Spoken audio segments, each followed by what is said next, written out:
우리가 복음을 설명할 때 하나님은 하나님 마음 가운데 택하는 사람들이 있고 그 택한 사람들을 복음 전도를 통해서 부르시고 부르신 자들을 믿음을 통해서 의롭다 하시고 하나님의 가족으로 받아주신 다음에 그들이 예수 그리스도의 삶에 참여하게 하는 그런 복을 주신다는 것을 로마서 내내 확인했습니다. 하나님의 그 일하심이 얼마나 철저하고 완벽한지 바울 사도는 로마서 8장 끝무렵에 이 세상의 어떤 것으로도 하나님 그리스도 예수 안에 있는 하나님의 사랑과 우리 사이의 관계를 끊을 수 없다 이렇게 고백했던 것입니다. 그런데 이 편지를 누가 받고 있습니까? 로마에 있는 교회들에 속해 있는 유대인과 이방인이 섞여 있는 그리스도인 공동체가 받고 있는 거예요. 그들이 이 편지를 읽다가 그들 나름대로 이런 질문이 들 수밖에 없는 거죠. 하나님이 그런 주권적인 은혜로 신실하게 만약에 일하신다면 하나님의 선민이라고 생각하는 하나님이 택해서 하나님의 백성으로 삼았다고 하는 저 유대인들은 왜 여전히 예수 그리스도를 거부하고 예수 그리스도를 메시아로 영접하지 않는 겁니까? 이런 질문이 제기될 수밖에 없고 그 질문에 대한 답, 그것이 바로 로마서 9장에서 11장에 있는 내용입니다. 한마디로 하면 하나님은 긍휼이 넘치시는 분이고 당신이 하신 약속은 반드시 지키는 신실하신 분입니다. 이런 고백이 9장에서 11장에 있는 내용이에요. 그런데 이걸 좀 더 구체적으로 가면 이런 거예요. 하나님이 약속을 지키신다는 근거가 뭐냐면 하나님의 주권적인 자유와 능력으로 하나님이 예정하시고 택하신 사람을 하나님이 구원을 받도록 하는 데 실패하지 않는다는 그런 것에 뿌리를 두고 있어요. 그러니 이 이야기를 곰곰이 듣고 있는 사람은 마음속에 이런 질문이 떠오를 수밖에 없는 거예요. 그 질문이라는 건 이거죠. 하나님께서 모든 것을 하나님 마음대로 결정하신다면, 그래서 그렇게 이루어진다면 하나님께서 인간에게 너희들이 왜 이걸 선택하지 않았어? 왜 이렇게 했어? 이렇게 인간에게 책임을 물을 수 있는 그런 권한이 있다는 거예요.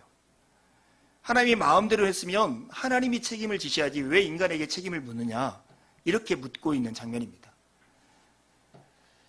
오늘 이렇게 있는 이 본문, 문답식의 본문을 헬라어로는 디아트리베라고 하는 수사법을 사용한다고 그래요. 이 디아트리베는 오늘날도 학교 교실에 사용하는 것처럼 가상의 질문자를 세워서 질문을 하게 하고 그것에 대해서 답변하는 형식을 취하는 거예요. 근데 오늘은 검사와 변호사 사이의 법정의 그림을 가지고 어떤 한 사람이 하나님에 대해서 하나님 마음대로 했으면 하나님이 책임지실 일이지 왜 우리에게 책임을 묻습니까? 하는 질문에 대해서 답하고 있는 것입니다. 그것을 좀 의역해서 답변을 한마디로 하면, 야, 피조물인 너희가 감히 하나님한테 이렇게 따지고 물을 수 있느냐, 이렇게 묻고 있는 것입니다. 인간에게 책임이 있습니까? 이렇게 따지고 드는 사람들에게, 야, 네가 누군데 하나님한테 이렇게 따지고 들어? 이렇게 반문하는 것과 같아요. 이런 얘기를 들으면 여러분 마음이 편하세요? 아니면 하나님 너무하시네? 이런 마음이 드세요? 그런 마음이 든다면, 후자와 같은 마음이 든다면 하나님이 오늘 본문을 통해서 하나님과 인간과의 관계가 어떤 것인가를 어떻게 전제하고 있는지에 주목해야 돼요. 여러분, 하나님과 인간과의 관계는 기본적으로 하나님은 창조주이시고 인간은 피조물이에요. 오늘 21절에 표현하면 하나님은 우리를 만드신 분이고 우리는 하나님에 의해서 만들어진 존재예요. 토기장이의 비유대로 하면 하나님은 토기장이이고 인간은 토기장이가 빚은 그릇들에 불과하다라고 이야기를 하는 것입니다. 그러니 이처럼 말하는 것, 하나님이 마음대로 결정하셨으면 인간에게 책임을 물을 일이 어디 있습니까? 이렇게 말하라는 것은 이게 마치 만들어진 물건이 만든 사람한테 왜 나를 이렇게 만들었어? 이렇게 따지고 드는 것과 다름이 없다라고 말을 하는 것입니다. 불편할 수 있지만 우리는 이 사실에 직면해야 합니다. 하나님과 우리의 관계, 우리가 생각하고 우리가 이해하는, 우리가 어떻게 해야 한다라고 바라는 것과 관계없이 하나님 우리를 창조하시고 인간은 하나님의 피조물이라는 사실입니다.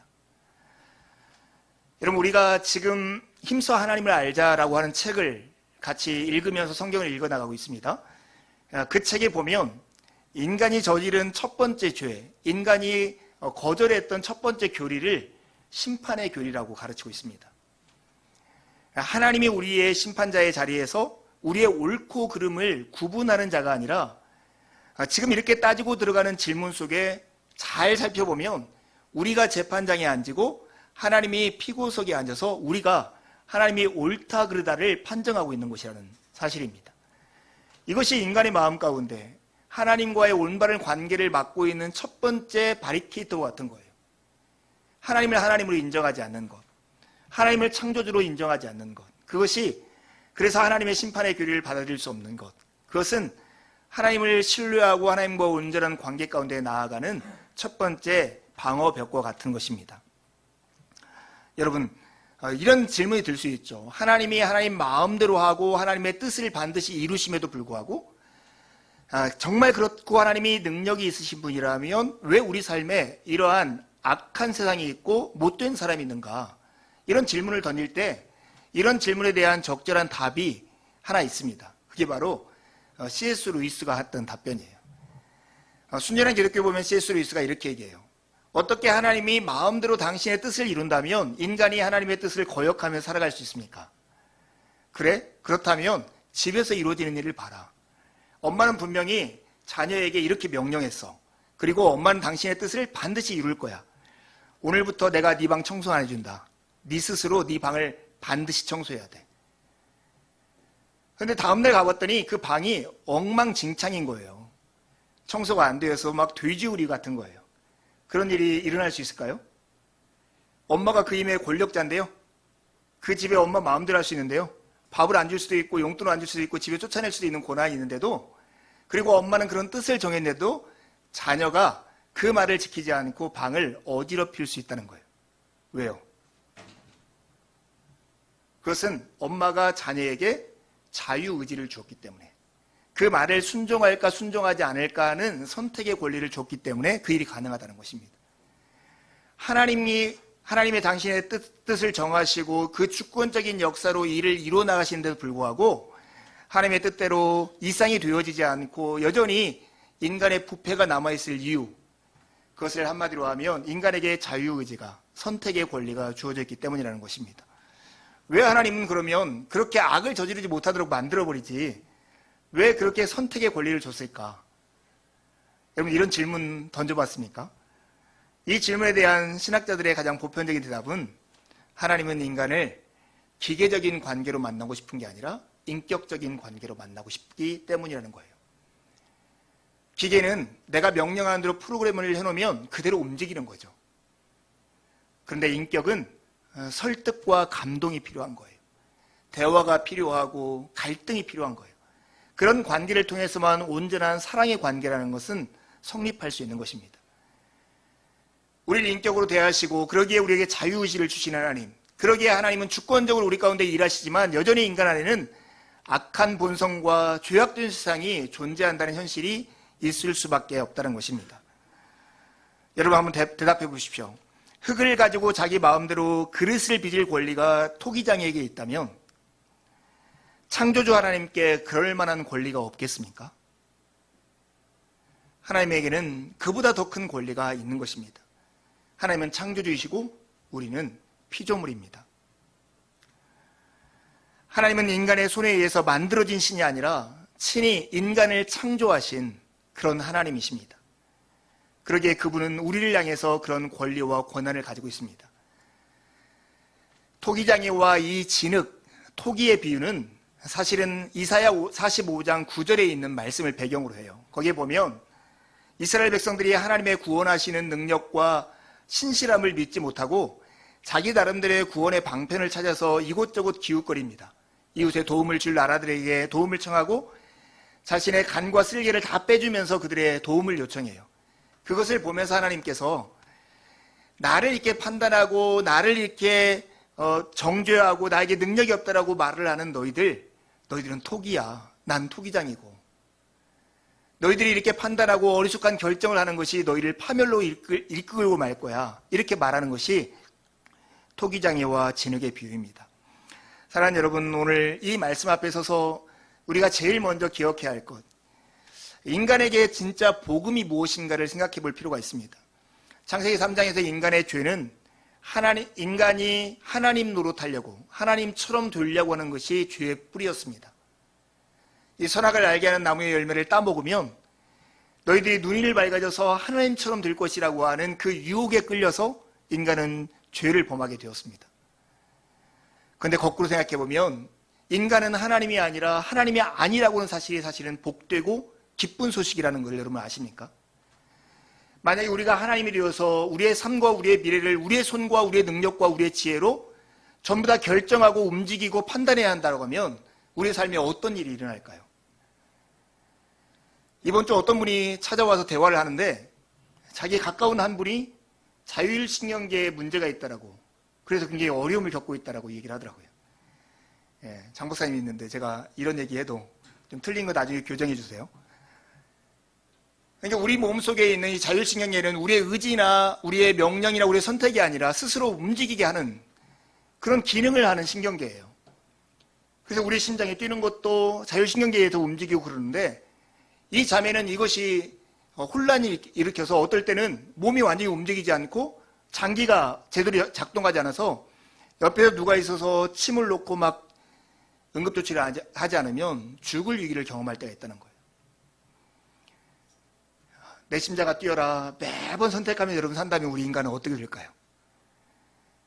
밥도 못 먹고 숨도 못 쉬고 화장실도 못 갈 거예요. 우리가 신이 아니고 하나님이 우리의 삶의 모든 배경과 바탕이 되어준다는 이 사실, 사실 이것은 우리에게 굉장히 큰 기쁨과 자유와 행복을 주는 복음이라는 사실을 우리가 기억할 필요가 있습니다. 여러분 잘 생각해보면 우리의 삶에 우리가 어떤 질문을 던지고 살아가는가 하는 것을 생각해보면 우리의 삶이 너무나 작은 부분에 우리의 에너지와 힘을 다 쏟고 사는지도 모른다 하는 생각이 들어요. 제가 이번 한 주 동안에 참 열심히 읽은 책이 탁월한 사유의 시선이라고 하는 서강대학교 철학과 명예교수 그분이 쓴 책입니다. 뭐 동의하는 부분도 있고 그렇지 않는 부분도 있는 책이었는데 그 책 안에 레고라고 하는 회사의 이야기가 나왔어요. 예전에 다 레고 한 번씩 해봤고 지금도 레고라는 회사는 굉장히 잘 되는 기업입니다. 레고라는 회사가 1990년대 들어오고 비디오 게임들이 굉장히 많이 발달하는 그때에 회사 안에서 갈등이 있었던 거예요. 이대로 있다가 우리 회사는 없어지겠다, 도태되겠다는 두려움 때문에 레고가 새로운 전략을 짜는데 그게 뭐냐면 우리도 비디오 게임 시장에 진출하자는 거예요. 그 회사의 에너지와 자원을 동원해서 비디오 게임을 개발하고 하는 데를 열심히 했습니다. 결과는 어땠을까요? 1990년대에 시작한 이 사업이 2004년도에 되면 만성적자로 이 기업이 도산위기까지 이르게 돼요. 그때 이 기업의 CEO가 이 컨설팅하는 어떤 회사에 가서 우리가 어떻게 하면 여기로부터 자유롭게 될 것인가 이런 질문을 던져요. 그때 컨설팅하는 회사가 이 회사로 다른 질문을 던져보라고 이렇게 제시를 했다고 그래요. 지금까지 이 레고가 1990년도부터 회사가 잘 되기 위해서 던졌던 질문은 뭐냐면 어떻게 하면 우리의 놀이기구로 아이들을 재밌게 해줄 수 있을까 이런 질문을 했대요. 그래서 이렇게 뭔가를 만지고 조작하는 것보다는 이 비디오 게임 같이 즉각적이고 직접적인 즐거움을 주는 것을 만들면 되겠다 이런 생각을 하고 그런 데에 사업을 투자했던 거예요. 근데 이 컨설팅하는 회사가 이 레고라는 회사한테 질문을 다시 던져보라 한 그 내용은 뭐냐면 아이들에게 놀이는 무엇인가, 아이들에게 논다는 것은 무엇인가 이 질문을 해보라 했다는 거예요. 그래서 아이들이 노는 장면과 왜 노는가를 이렇게 열심히 질문을 해봤더니 아이들은 즉각적인 즐거움을 주는 것도 즐거워하지만 잘 봤더니 자기의 시간을 투자해서 어려운 기술을 익히고 이것을 성취해서 누군가에게 자랑하는 이것 때문에 놀더라는 거예요. 그러니까 즉각적인 수동적인 즐거움이 아니라 자기가 무엇인가를 이룬 성취감 때문에 놀더라는 것이죠.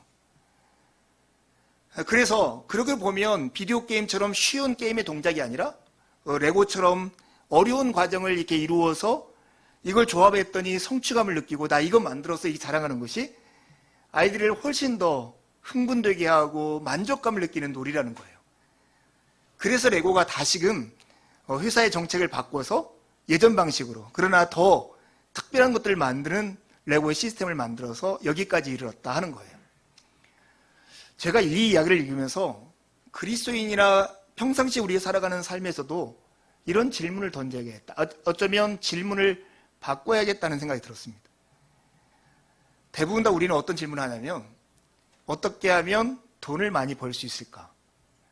어떻게 하면 좋은 대학이나 기업에 들어갈 수 있을까? 어떻게 하면 큰 집에 이사 갈 수 있을까?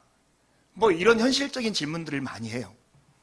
근데 여러분, 이것들은 보통 우리의 행복을 가져다 줄 것이라고 생각하는 질문들이거든요. 그런데 이것들은 우리에게 행복을 가져다 주긴 하지만 우리의 삶에 지속적이고 영원하고 우리의 삶을 우리의 삶답게 만드는 즐거움은 주지 않는다는 거예요. 오늘도 비싼 아파트에 살고 있고 많은 돈을 가지고 사는 사람들도 날마다 죽어가요. 그러나 잘 먹고 잘 살다가 죽었다. 이거 외에는 그의 삶은 남은 가치가 아무것도 없을 수 있어요. 어쩌면 우리가 믿기로 영혼의 이때가 살아가는 인생 속에서 그의 삶은 비참한 결과를 잃을 수도 있다는 것을 우리가 알고 있습니다. 그러기에 우리는 질문을 다시 던져야 하는 거죠. 산다는 게 무엇인가? 인간다운 삶이 뭔가? 정말 우리 주변에 저 사람 잘 살았어. 장례식에 가서 이렇게 지켜보는 사람들은 단순히 부자인 사람들을 그렇게 말하지 않아요.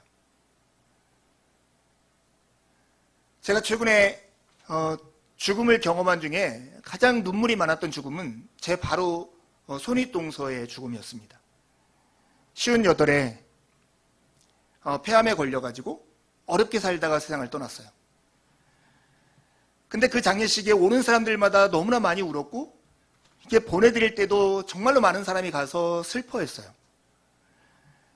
우리 동서의 삶을 보면 뭐 대단한 삶이 아니에요. 동서 만나면 늘 자기 자랑하는 게 뭐냐면 63년생 82학번 건대 총학생회에 투쟁할 때 그 옥상에서 그렇게 데모하다가 잡혀간 이야기. 이게 자기 삶의 자랑이었어요. 뭔가 성취하고 이런 것들 보면 별거 없어요. 공무원 하다가 나중에 사업했는데 뭐 돈 번 거 있으니까 돈도 별로 못 벌었어요. 근데 이분이 살아갔던 삶이 많은 사람들에게 감동을 주고 떠날 때 슬픔을 가져온 이유가 있더라고요. 이분은 만나는 사람들에게마다 다 위로가 되었어요. 자기 손해를 감수하면서 누군가를 도왔어요. 그래서 오히려 가족들은 무능하다고 말할 수 있었고 주변 사람들은 왜 이렇게 사냐고 말할 수 있었어요. 그런데 장례식에 딱 보니까 이분의 삶은 정말 잘 산 사람이었어요. 모든 사람이 울면서 이 사람 떠나가기를 아쉬워하는 그런 삶이었어요. 여러분 이런 질문 해본 적 있으세요? 내가 잘 살고 있는가? 내가 잘 살고 있는가? 내가 이렇게 살아가는 게 누구하고 경쟁해서 이기고 남들보다 조금 더 권리를 누리고 남들보다 더 좋은 조건에서 살아가는 삶이 정말 잘 사는 건가? 지금 당장은 그래 보일지 모르지만 여러분 우리가 긴 안목에서 보면 누구도 그런 사실을 인정하지 않을 것입니다. 사랑하는 여러분, 우리가 하나님 안에서 지금 예배하는 자리에서 잘 사는 삶을 성경적으로 여러분에게 소개한다면 하나님 앞에서 살아가는 삶이에요. 우리를 창조하신 하나님의 선한 의도와 목적에 어울려 살아가는 삶. 더 직접적으로 우리의 삶과 관련돼서 얘기하면 하나님을 사랑하고 이웃을 사랑하며 살아가는 삶. 우리가 있어서 옆에 있는 사람들이 행복하고 이 땅의 정의가 실현되는 삶. 그런 삶이 진짜 잘 살아가는 삶이에요. 정말 이 삶에 우리의 마음과 우리의 생각과 삶을 순복시키기를 원한다면 우리가 첫 번째로 인정해야 할 사실은 하나님이 창조자이시고 우리가 피조물이라는 사실입니다. 그분이 우리의 삶에 어떻게 살아가야 할 것인가의 원칙과 방향을 정해주신 분이라는 거예요. 그런데 오늘 토기장애와 이 그릇의 비유를 통해서 하나님께서 우리에게 가르치려고 하는 것은 나는 대장이고 너희는 쫄병들이야. 이런 식의 가르침을 주려고 하는 게 아닙니다. 여러분 오늘 이 본문에서 하나님이 우리에게 보여주고자 하는 하나님의 마음은 하나님은 모든 것을 다스릴 수 있는 권세를 가지고 있고 우리의 창조자임에도 불구하고 우리를 긍휼히 여기시는 아버지시다 하는 것을 보여주기를 원하는 거예요.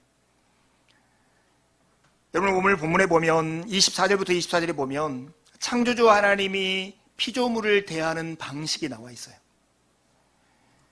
그게 바로 한마디로 하면 긍휼이라고 말할 수 있어요.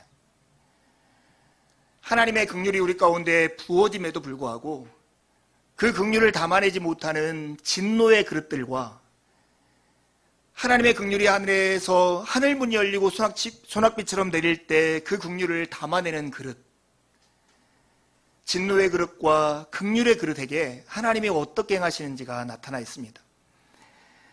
하나님께서는 당신의 진노를 보이시고 능력을 알게 하고자 준비된 진노의 그릇들에게조차 하나님은 꾸준히 참고 너그럽게 대해주시는 분이십니다. 지난주에도 말씀드렸지만 바로 앞에 보이는 10가지 재앙은 바로를 괴롭히기 위한 재앙이었다고 생각한다면 큰 오해입니다. 거꾸로 생각하면 그렇게 마음이 완악하고 하나님을 거절하고 자기의 유익과 자기의 권위와 자기의 행복을 위해서 이 약한 민족을 끝없이 괴롭히는 이 바로에게조차 하나님은 10번의 기회를 주시며 돌이키기를 기다리셨던 하나님이십니다. 그게 바로 진노의 그릇들에게 하나님께서 당신을 나타내시는 방법이었습니다. 그러나 하나님은 진노의 그릇들 뿐만 아니라 긍휼의 그릇들에게는 그분의 긍휼의 풍성함을 더하게 하심으로써 하나님의 긍휼이 얼마나 큰가를 이 세상 가운데 나타내 보여주셨습니다. 바울 사도는 그 긍휼의 그릇들 중에 하나가 바로 이 편지를 받아 읽고 있는 로마 교회 교인들이라고 얘기합니다.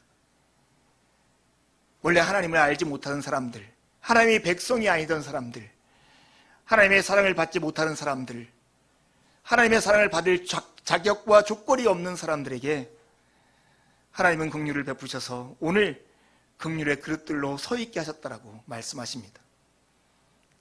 그들뿐이겠습니까? 오늘 지금 여기서 예배하고 있는 형제자매 여러분, 우리 모두 하나하나가 하나님의 긍휼의 그릇이 되어서 지금 이 자리에 있는 것입니다. 성경은 인간의 타락으로부터 시작해서 온 인류를 완성할 하나님의 목적에까지 이르는 책입니다. 그러나 창세기 4장부터 계시록 20장까지 모든 내용은 하나님께서 타락한 인류에게 어떻게 긍휼을 베푸셔서 그들을 회복하는가 하는 내용이라고 지난주에도 말씀드렸습니다. 하나님의 이런 이야기와 맥락 속에서 오늘 하나님의 진노의 그릇들에게 조차 이렇게 행하시고 긍휼의 그릇들에게 어떻게 행하시는 이 모습이야말로 하나님은 진노 중에도 긍휼을 베푸시는 긍휼의 아버지다, 이렇게 고백하지 않을 수 없는 것입니다. 하나님이 얼마나 긍휼이 크신 분인가, 자비로우신 분인가를 가장 명확하게 보여주는 것은 예수 그리스도가 이 땅에 인간의 몸을 입고 오셨다는 사실입니다. 여러분, 예수 그리스도는 하나님과 동등된 위치에 있었지만 자기를 비워 종의 형체를 가지고 인간의 모습으로 이 땅에 오셨습니다. 우리를 구원하기 위해서 심지어 십자가에서 죽음을 죽기까지 하나님의 뜻에 순복하신 분이십니다. 여러분, 여기서 분명한 사실을 기억하십시오. 예수 그리스도는 만물을 다스리는 권세를 가지신 분입니다. 그럼에도 불구하고 그분이 우리에게 긍휼을 베풀고자 우리의 종이 되신 것입니다. 이게 성경이 우리에게 말하는 복음입니다. 이렇게 살아가는 것이 인간으로서 살아가는 최고의 삶이라고 우리에게 보여주는 것입니다. 하나님은 우리의 창조자이시지만 창조자 하나님은 그 창조의 권세로서 우리를 종으로 부리려고 만드신 게 아니라 우리를 섬겨 하나님의 영광에 참여하게 하고자 우리를 만드시고 우리를 이끄시는 아버지십니다.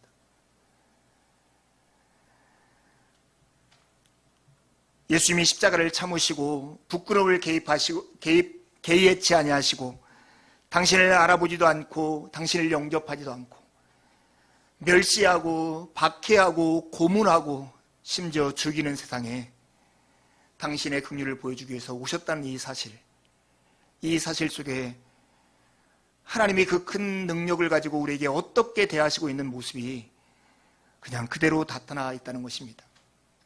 하나님이 세상을 사랑하사 독생자를 주셨는데 이것은 저를 믿는 자마다 멸망을 당하지 않고 영생을 얻게 하려는 것이 주님의 목적이었다고 이야기를 합니다. 예수님이 이 땅에서 살아갔던 삶을 예수님 스스로 이렇게 말씀하셨습니다. 인자가 온 것은 섬김을 받으려 함이 아니라 도리어 섬기려 하고 자기 목숨을 많은 사람의 대속물로 주려 함이니라. 이게 예수님께서 최고의 인간으로서 우리에게 보여주신 삶의 모습입니다. 여러분은 잘 살고 있습니까? 여러분은 인간답게 살고 있습니까? 남보다 넉넉한 집에 살고 좀 더 많은 재산을 가지고 좀 더 건강한 신체와 멋진 외모를 가지고 살아가는 것을 하나님은 결코 잘 산다고 말씀하지 않습니다.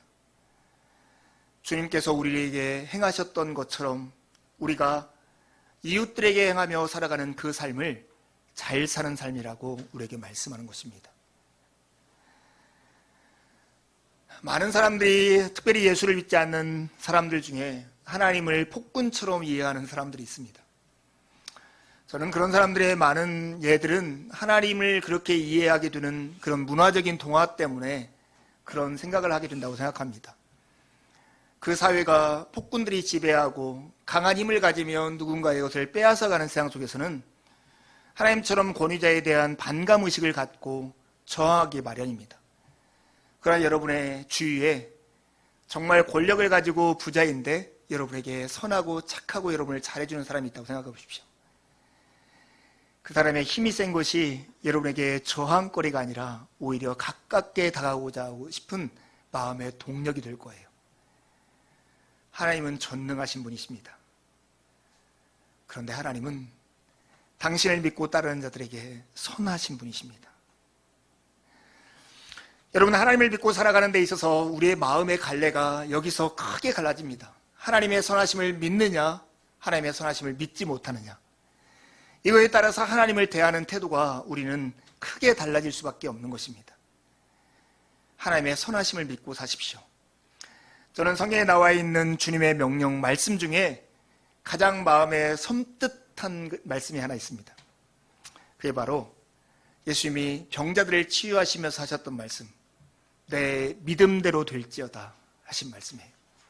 내 믿음대로 될지어다. 지금도 주님은 우리에게 그렇게 말씀하실지 몰라요. 네가 나의 선함을 믿느냐? 네 믿음대로 될지어다. 네가 나를 선하다는 것을 믿지 못하고 여전히 나를 경계하며 나를 배척하느냐? 그래, 너의 믿음대로 될지어다. 사랑하는 여러분, 하나님의 선하심과 그 크신 능력으로 우리를 위해서 일하시는 그 긍휼의 크기를 잊지 말고 하나님을 바라보는 여러분이 되기를 바라요. 여러분, 하나님이 이렇게 우리에게 긍휼을 베푸시는 이런 모습은 그냥 어느 순간에 십자가를 보여서 나타날 그때 어느 순간에 우리에게 보여주시는 예가 아닙니다. 하나님이 우리에게 긍휼을 베푸시는 그 모습은 오래된 미래라고 하는 그 표현이 딱 맞는 말입니다. 과거에서부터 있었고 미래에도 변치 않고 지속되는 그 모습입니다. 호세 선지자는 이 오래된 미래와 같은 하나님의 긍휼을 이렇게 표현해요. 백성이 아닌 자를 백성이라고 말하고 사랑받지 못한 자를 사랑하는 자로 만들고 내 백성이라 일컫지 못한 곳에서 하나님의 아들이라 일컬음을 받게 하는 그 일을 하나님께서 하셨더라고. 우리가 어떻게 하나님의 백성이 되었습니까? 바로 하나님의 백성이 아닌 자를 하나님의 백성으로 창조하시는 하나님의 능력 때문에 그 일이 된 것입니다. 이사야 선지자는 하나님이 이런 일을 할 때 인간의 처지를 이렇게 말씀해요. 만약에 하나님께서 씨를 남겨두지 않았다면 이 세상은 소돔과 고모라처럼 되었을 것이다. 그런 세상 가운데 하나님께서는 이 세상을 포기하지 않고 우리를 부르시고 택하시고 하나님 앞에서 의롭게 하시고 영원롭게 하신 일을 쉬지 않으셨기 때문에 오늘 우리가 이 자리에 있게 되었다라고 말씀합니다. 사랑하는 여러분, 지금도 많은 곳에서 이렇게 주일날 말씀을 전하고 복음을 전하는 이 모든 일은 하나님이 이 시대에 있는 모든 사람들에게 하나님의 어떠하심과 하나님의 마음을 선포하고 전하는 시간입니다. 제가 여러분을 설득하고 납득시키는 장면이 아니라 하나님의 선하신 뜻이 저라고 하는 목소리를 통해서 여러분에게 전해지는 시간입니다. 하나님은 여러분을 찾고 있습니다. 하나님은 여러분이 하나님의 긍휼의 품 안에 안기기를 원하십니다. 예수 그리스도를 통해서 어떻게 인간답게 살아가는 삶이 무엇인지를 보여주는 것처럼 여러분이 그렇게 살기를 바라시는 아버지십니다. 하나님의 마음에 응답하시고 반응하며 살아가는 여러분이 되기를 간절히 바랍니다. 주님은 받을 자격이 없는 우리에게 은혜를 베푸셨고, 하나님의 그 은혜는 우리 안에서 죄보다 강력한 힘으로 역사해서 우리 안에 있는 숨은 죄들을 무너뜨리고 파괴하였습니다. 그 덕분에 오직 하나님의 은혜로 오늘의 우리, 바로 긍휼의 그릇이 된 것입니다. 그래서 우리에게 필요한 것은 하나님의 선하심을 향한 믿음과 하나님을 존중하는 태도입니다. 사랑하는 여러분 살아가다 보면 주변에 관계를 하는데 간 보듯 관계하는 사람들을 경험해 보셨어요? 사업을 하시는 분들은 이런 것들을 많이 경험할 것 같은데, 마음을 주지 못하고 마음을 떠보고 정말 그런가 아닌가를 이렇게 보는 사람도 있습니다. 그런 사람하고 마음이 통하고 교류가 되던가요? 불편하고 당장 앞에서는 웃을 수 있지만은 마음을 교류하지 못하는 그런 상황 가운데 있을 때가 참 많죠. 여러분, 하나님과의 관계도 여러분 간 보듯 하지 마시고 하나님 안에 여러분 마음을 둬보세요. 하나님은 무엇인가 부족해서 여러분의 것을 빼앗아서 하나님을 채워야 할 그런 분이 아니세요. 하나님은 생명과 호흡과 만물을 친히 우리에게 주시는 하늘의 아버지십니다. 그분의 사랑 안에, 그분의 돌보심 안에 거하십시오. 그것이야말로 인간다운 삶을 살아가는 기초와 뿌리가 되는 것입니다. 우리가 살아가는 삶의 의미 속에서 인간다운 삶을 살려면 정말 이렇게 살면 어떻게 살 수 있을까, 이런 고민, 내가 이렇게 살아가는 게 잘 사는 것일까 하는 고민, 이런 고민들을 하고 살아갈 때가 참 많습니다. 이번 금요일 날 아내와 함께 시간을 내어서 헤이리를 다녀왔습니다. 헤이리에 가면 저희가 자주 가는 데가 헤이리 시네마라는 곳인데요, 딱 30좌석이 있는 조그마한 영화관이에요. 근데 그 큰 커피 공장이라고 하는 커피숍을 하는 그 건물에 사장님의 아들이 영화 감독이래요. 그래서 꼭대기층에 영화관을 만들어준 거예요. 그래서 그 영화관을 운영하는데 큐어라고 하는 1990년대에 만들어진 영화인데 다시 디지털로 복원해서 우리나라에서 개봉한 영화입니다. 굉장히 유명한 감독이라고. 봉준호 감독이 이 감독의 팬클럽 회장을 하고 싶다고 말할 정도로 유명한 감독의 작품이더라고요. 그런데 제가 이 영화가 너무 좋아서 그 영화관 통째를 빌려가지고 아내하고 둘이 이렇게 보게 되었습니다. 관객이 저희 둘밖에 없었던 거죠. 그러면서 대화하면서 이렇게 영화를 보게 되었습니다. 이 영화를 보는데 사실은 되게 어렵더라고요. 그런데 진짜 영화가 치밀하고 짜임새 있다는 것만 봤어요. 그래서 돌아와서 유튜브에서 좀 리뷰 영상이 굉장히 많잖아요. 그래서 이 큐어라는 영화의 리뷰 영상을 보면서 아, 이렇게 만들었구나 하는 것을 좀 이해하게 되었어요. 근데 드라마나 영화를 보면 요즘 유튜브에 보면 메이킹 필름이라는 것이 쭉 있어요. 메이킹 필름을 보다 보면 이런 얘기가 참 많이 나와요. 아, 내가 내 전체 대본을 읽어봤고 내 분량을 이렇게 찍었는데 영화가 어떻게 나올지 잘 모르겠어요. 이렇게 말하는 것을 참 많이 들어요. 우리 세영이나 창훈 형제 같이 영화를 하는 사람들은 그걸 다 알지 모르겠지만 배우들 정말 어렵겠다 싶어요. 사실은 영화의 마지막 장면인데 찍기는 뭐 영화 촬영 초반부에 찍을 수도 있잖아요. 그러다 보니까 내가 지금 여기서 어떤 장면에서 이런 연기를 해야지 이런 것을 모르면서 찍을 수도 있겠다 하는 그런 생각이 들더라고요. 그런데 배우는 자기 안에서 전체 대본 이것을 보고 자기의 분량한 대사를 그냥 감독이 지시하는 대로 이렇게 했는데 이 조각조각 난 필름들을 감독이 그 시퀀스에 맞춰서 다 이렇게 편집하고 음악을 입히고 음향을 입히고 또 색깔도 보정하고 했더니 근사한 작품이 나오잖아요. 우리의 인생이 그런 것 같아요. 우리가 하루하루 살아가는 삶들은 사실은 하나님이 우리의 인생의 감독이라고 볼 때 지금 어느 장면을 찍는지 정확히 알지는 못해요. 그냥 오늘 주어진 하루의 현실이라고 하는 삶을 예수 그리스도께서 우리를 대하신 것처럼 그분이 보여주신 삶의 모델처럼 하루를 살아가요. 그런데 하나님은 로마서의 표현대로는 모든 것을 합력하여 선을 이루듯 우리가 했던 삶들의 부족한 부분까지 잘라내고 편집하고 잇대어서 아름다운 모습을 만들어내신 분이라는 사실입니다. 이게 바로 하나님의 선하심을 믿는 사람의 태도입니다. 사랑하는 여러분, 하나님은 참으로 선하신 분이십니다.